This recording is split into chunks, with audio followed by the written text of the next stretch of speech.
ये कहानी है भविष्य यानी कि 2067 की, जहाँ पे अर्थ को दिखाया जाता है क्लाइमेट चेंजेस की वजह से पूरी तरह से बर्बाद हो चुका है। धरती पर ऑक्सीजन बहुत कम है। पूरी अर्थ पे सिर्फ ऑस्ट्रेलिया में ही एक ऐसा जगह है जहाँ पे इंसान आर्टिफिशियल ऑक्सीजन बना के कामयाब हो चुके हैं, लेकिन ये ऑक्सीजन बहुत महंगी है और अब इस ऑक्सीजन की वजह से एक सिकनेस नाम की बीमारी हो रही है। यहीं पे एक आदमी को दिखाया जाता है जिसका नाम इथन है। वो अपनी पत्नी से बहुत प्यार करता और उसकी पत्नी को भी सिकनेस नाम की बीमारी हो चुकी है। वो अपनी पत्नी को इस बीमारी से बचाना चाहता है। अब एक दिन रेजिना उसको बुलाती है, जो ऑक्सीजन बनाने वाले की चीफ टेक्नोलॉजी ऑफिसर है यानी कि सीटीओ। वो इथन को बताती है कि सिकनेस बीमारी इसी तरह से दुनिया में फैलती रहा, इस धरती में कोई भी आदमी नहीं बचेगा, इंसानों का नामो निशान खत्म हो जाएगा। और अब इथन को एक लैब में ले जाते जहाँ पे एक चमकदार मशीन होती है। वो इथन को बताते कि ये टाइम मशीन है, तुम्हारे पिता ने आज से 20 साल पहले बनाई थी। तुम्हारे हाथ में जो वॉच है वो टाइम मशीन का एक पार्ट है। दरअसल जब इथन छोटा था तो उसके पिता ने उसके हाथ में एक वॉच फिक्स कर दिया था जिसे वो अपने हाथ से निकाल नहीं सका,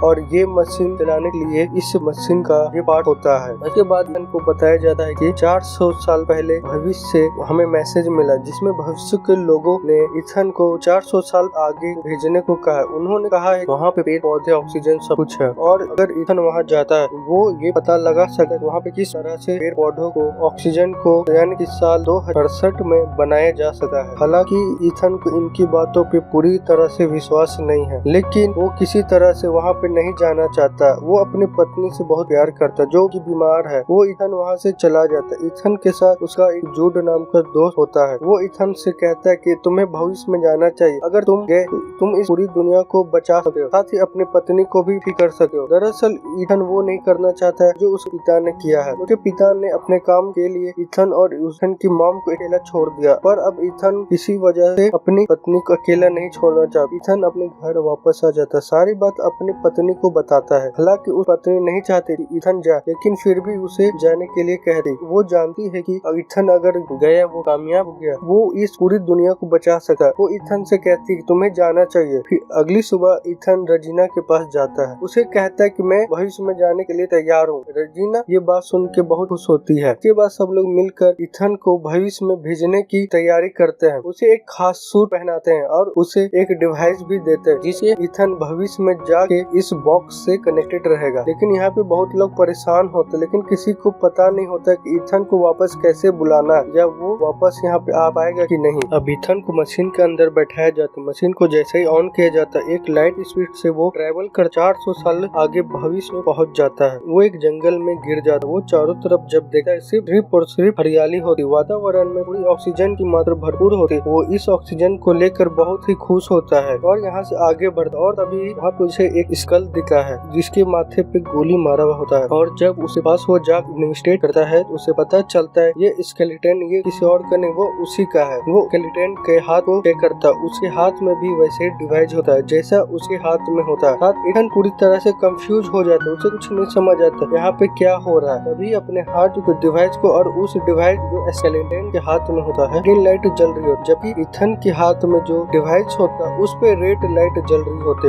अब रात हो जाती, इथन को भूख लगी। वो जंगल से कुछ बेरीज तोड़ के खा जाता और इसे खा जाने के बाद उसकी तबीयत खराब होना शुरू हो जाती। उसे नहीं पता रहता है कि उसने जो बेरी खाई होती वो जहरीली होती। अब उसकी तबीयत खराब होने की वजह से वो बेहोश हो जाता, और ये बात उसकी डिवाइस की मदद से जो साल 2067 में इंसानों को पता चल जाता है। कुछ देर के बाद होश आता, उसके सामने जूड होता जो 2067 से मदद करने के लिए भेजा गया है। दरअसल जूड उसका दोस्त ही नहीं, जब उसकी मॉम की मृत्यु के बाद उसके दोस्त ने ही पाला है। जब इथन ठीक हो जाता फिर से वो उसी स्केलेटन के पास जाते हैं जो स्केलेटन इथन का है। वहाँ पे एक डोर वो देखते हैं, तभी वहाँ पे एक मशीन बाहर चलता है जो इथन की आंखों को स्कैन करता है और दरवाजा अपने आप ही खुल जाता है। और जब दरवाजे के अंदर जाते ये देखते ये वही लैब है जिस लैब से 2000 वक्त में आए हैं। यहाँ पे वो टाइम मशीन भी होती है। अब इन्हें वापस वक्त में कैसे जाना है, लेकिन इनके सामने बहुत बड़ी समस्या होती है कि अब इनके पास सिर्फ 4 ही घंटे होते हैं। दरअसल इस लैब को इस तरह से डिजाइन किया गया होता है कि अगर इस लैब का एक बार दरवाजा खुल गया उसके बाद ये 4 घंटे बाद ये लैब अपने आप ही डीएक्टिवेट हो जाएगा, यानी टाइम मशीन जिसकी वजह से ये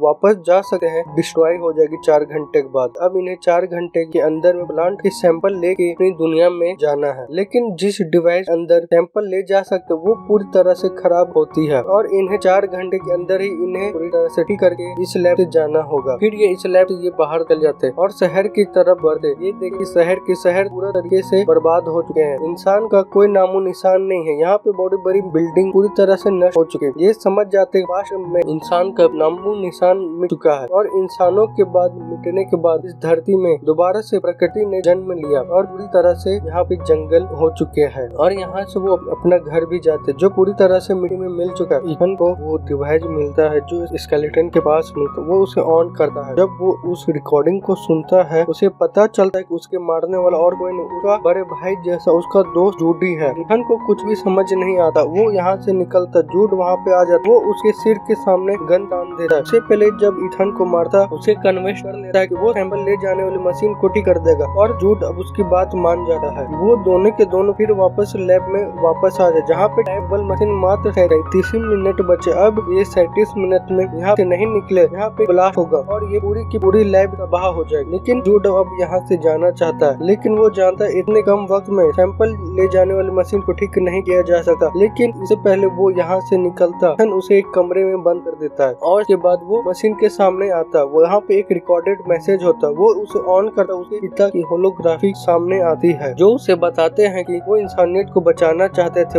इसीलिए उन्होंने ये आविष्कार किया। लेकिन रेजिना जिसने इथन को यहाँ पे भेजा है वो अपने फायदे के लिए इस मशीन को इस्तेमाल करना चाहते थे। लेकिन ये बात मैं जानता था, इसलिए मैंने उस डिवाइस को तुम्हारे हाथ में डीएनए के साथ मिला के फिक्स कर दिया ताकि इस मशीन का तुम्हारे अलावा और कोई नहीं इस्तेमाल ना कर सके। जब रेजिना को ये बात पता चली, जूड को अपने साथ मिला लिया। इसके बाद उसने मुझे गोली मार दी। यहाँ को इथन को बहुत ज्यादा दुख होता। वो अपने पिता को हमेशा गलत समझता रहा, लेकिन उसके पिता पूरी दुनिया को बचाना चाहते थे। वो अपने पिता को गलत इसलिए समझता था। जूड हमेशा उसके पिता के बारे में नेगेटिव बात बताता था, लेकिन अब उसे सच्चाई पता चल चुकी। उसके पिता में एक हीरो थे। वो फैसला कर लेता वो इस मशीन को डिस्ट्रॉय कर देगा ताकि रेजिना मशीन का गलत इस्तेमाल ना कर सके। इस वहाँ पे जूड वापस आ जाता है, वो उस पे हमला करता है, लेकिन इथन उससे लड़ने के लिए मना कर देता है। ये देख जूड के दिल में गिल्ट आ जाता है क्योंकि बचपन से इथन को उसी ने पाला होता है। भले उसका मकसद गलत क्यों ना हो, लेकिन कहीं ना कहीं उसके दिल में एक इथन के लिए प्यार था। वो इसी गिल्ट में अपनी खुद की जान ले लेता। दरअसल इथन के पीछे इसलिए भेजा था कि ताकि जब भी इथन इस मशीन की सारी गड़बड़ियों को ठीक कर दे, वो इथन को मार दे, जिससे रेजिना इस टाइम पोर्टल का इस्तेमाल कर सके। वो अपने आदमी इस वक्त में भेज दे, यानी कि 400 साल आगे। लेकिन अब जूड ने अपनी खुद की जान ली है, इसीलिए उसका पूरा प्लान खत्म हो चुका है। इसलिए इथन इस मशीन को भी ठीक कर देता, जहाँ इसके बाद वो बहुत सारे जंगल के पौधों को टाइम ट्रेवल मशीन से सन 2067 में भेजा है। साथ ही अपने पिता के लॉ को भी भेजा है। उसके बाद सबको पता चल जाता है कि रेजिना ने कैसे इस टाइम मशीन को अपने फायदे के लिए इस्तेमाल करना चाहती थी, कैसे इथन के पिता को उसने मारा था जो कि पूरी दुनिया को बचाना चाहते थे। इस रिकॉर्डेड लॉ के बाद उसे अरेस्ट कर लिया जाता है। यहाँ पे इथन ने अपनी पत्नी के लिए फूल भी भेजा होता है, जिसे पता चलता है कि इथन अब उस दुनिया से कभी भी वापस नहीं आ सकता है। सन 2474 में टाइम मशीन को पोर्टल को पूरी तरह से नष्ट कर देता है, यानी वो भी उसी वक्त से इस वक्त में नहीं आ सके। जब वो बाहर जाता है तब वो देखता है कि उसे स्केलेटन नहीं होता, जिससे उसे पता चल जाता है कि अतीत पूरी तरह से बदल चुका है। जब वो अपने सामने देखता है कि वहाँ पे बहुत हरे भरे शहर होते हैं जो कि बहुत हाईटेक और एडवांस होते हैं, और फिर समझ आ जाता है कि पास्ट में जो भी कुछ पौधे भेजे थे इंसानियत बच चुकी होती है। और इसी के साथ ये मूवी खत्म हो जाती। आपको ये वीडियो पसंद आया हो तो चैनल को सब्सक्राइब करें और ज्यादा से ज्यादा शेयर करें। मैं मिलता हूँ इसकी अगले वीडियो में, तब तक के लिए जय हिंद जय भारत।